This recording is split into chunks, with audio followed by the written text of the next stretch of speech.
What's up, guys? Today we'll be going over the Queen's Gambit. D4, D5, C4.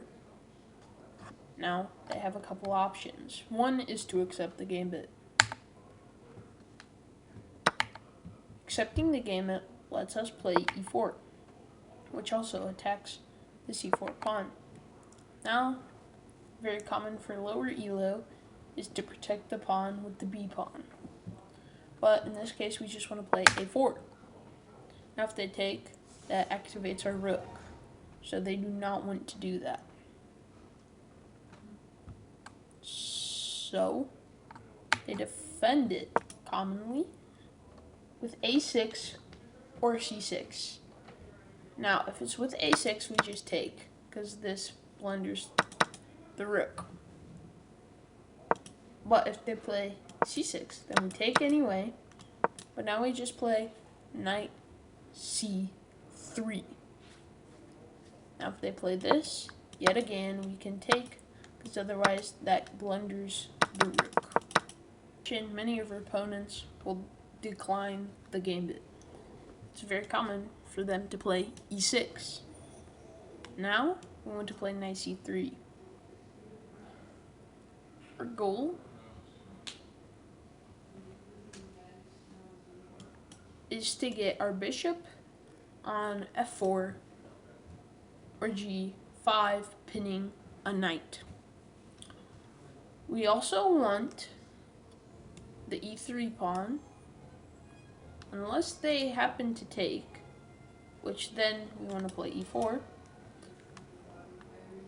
We want to play knight F3, and then eventually we want to play knight D3.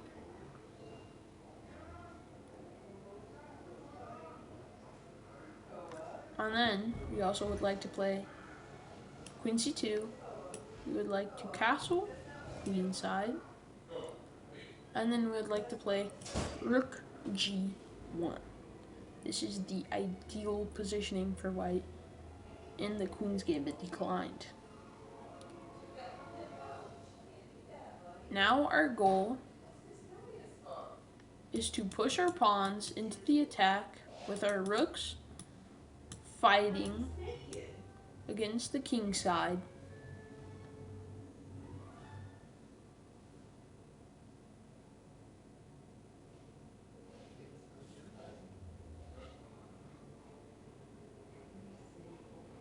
And we are hoping to deliver an easy checkmate.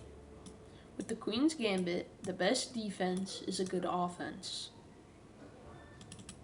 If they attack you, you attack them. Pretty simple. Now let's go over a game of the Queen's Gambit declined. D4, D5, C4. They declined the Gambit. White plays knight C3. Now they play the semi-Slav. They're playing C6, but stick to the plans, right? We want to pin the knight with this bishop, so we don't do that. This bishop is stuck, so that leaves the knight. So this 1600 player played knight F3. Now the black played knight F6. White can pin the knight. Black unpins, and now white plays E3. Now it is not trapping in the bishop. Queen C2 because they cannot play bishop D3 yet. Black attacks the bishop. White keeps it on the diagonal. Now white takes initiative and takes on D5. Black takes back, but now white can play bishop D3.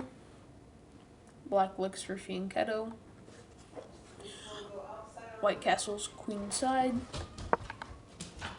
Black fianchettos. White plays rook g1. Black plays rook c8. Now white has to play one of the only defensive moves that they really ever have to play. When you're playing the Queen's Gambit, the best defense is offense. But in this case, white did have to play defensively. Black plays bishop b4. Now white plays g4, trying to attack the king side. Queen c7, g5. H takes g5. Bishop takes g5. Bishop takes c3. And now we're abusing that pin by playing bishop h6. Black sees this and actually plays g6. However, we do not take the rook because there are better moves. We can take the pawn. Now, So are you coming in? if black takes the bishop, then white can play queen g7. I'll take the ball. Then black is forced to king h8 and then checkmate on queen g7. But black sees this, so he plays king h8. Now white takes on c3. Rook takes. Now we finally take that rook. Black takes. White takes. Now black defends. What a loser. Now we play knight e5. Now black is committing to a kingside push. We keep pushing our pawns. Black takes with the knight, and now leave the ball. White sees rook g6. Black plays b3. White plays rook g1. Leave this. Now black is screwed. But black plays rook c8. Now white takes while attacking the rook. Rook f8. Knight f7. Rook takes. Bishop takes. And now checkmate is inevitable in play. Doesn't really matter what they do. We'll say they take. We play here.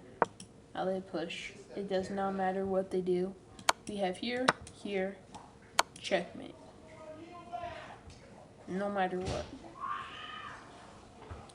This shows how powerful the Queen's Gambit can be. Thank you for watching.